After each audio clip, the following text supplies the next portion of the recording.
प्रश्न 13,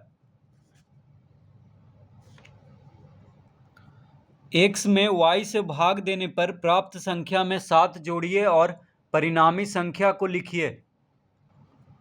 तो कह रहा है x में y से भाग देने पर, तो x में किससे भाग देना है? y से। तो x में y से भाग देने पर प्राप्त संख्या में 7 जोड़िए। तो इसमें क्या कह रहा है कि x में y से भाग देने पर जो प्राप्त संख्या होगा उसमें 7 जोड़िए, यानी इसमें 7 जोड़ देना है। तो x भागा y जोड़ 7 और परिणामी संख्या को लिखिए। तो x भागा y जोड़ 7 हो जाएगा। इस तरह लिख सकते हैं इसको। अब इसको हम एक और तरीका से लिख सकते हैं। x भागा y को हम लिख सकते हैं x बटा y और यहाँ पे लिख देंगे जोड़ 7। तो इसको इस तरह से भी लिख सकते हैं। तो इसका उत्तर हो जाएगा x बटा y जोड़ 7।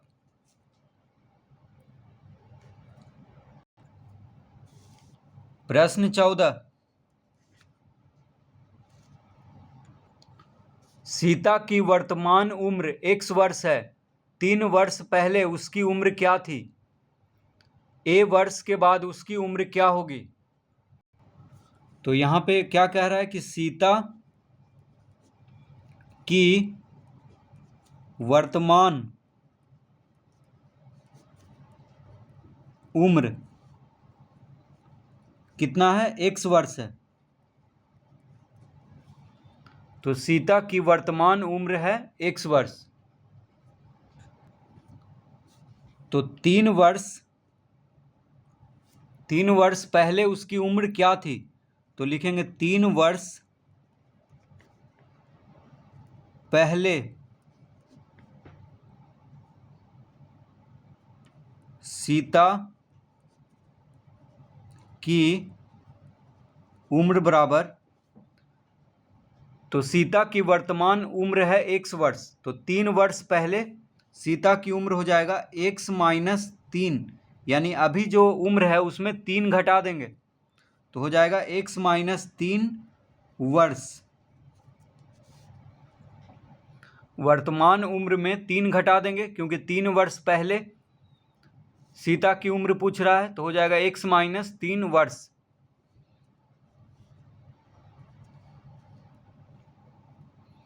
अब कह रहा है a वर्ष के बाद उसकी उम्र क्या होगी? तो लिखेंगे a वर्ष के बाद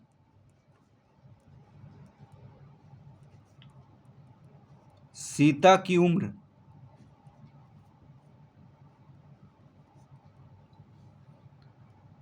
तो वर्तमान उम्र कितना है? x वर्ष है और a वर्ष के बाद पूछ रहा है, तो वर्तमान उम्र में a जोड़ देंगे यहाँ पे, तो x प्लस a वर्ष हो जाएगा, यानी a वर्ष के बाद सीता की उम्र बराबर x प्लस a वर्ष हो जाएगा इसका उत्तर।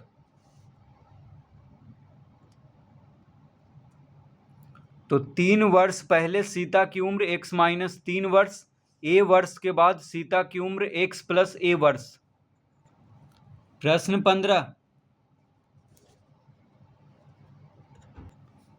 1 रुपये में 100 पैसे होते हैं। x रुपया में कितने पैसे होंगे? y पैसे में कितने रुपये होंगे? तो दिया हुआ है 1 रुपया में कितना पैसा होता है? 100। 1 रुपया बराबर 100 पैसा। 1 रुपया में 100 पैसा होता है, ये हम सब जानते हैं। तो 1 रुपया बराबर 100 पैसा दिया हुआ है। अब कह रहा है 1 रुपया में कितने पैसे होंगे? तो अतः 1 रुपया बराबर,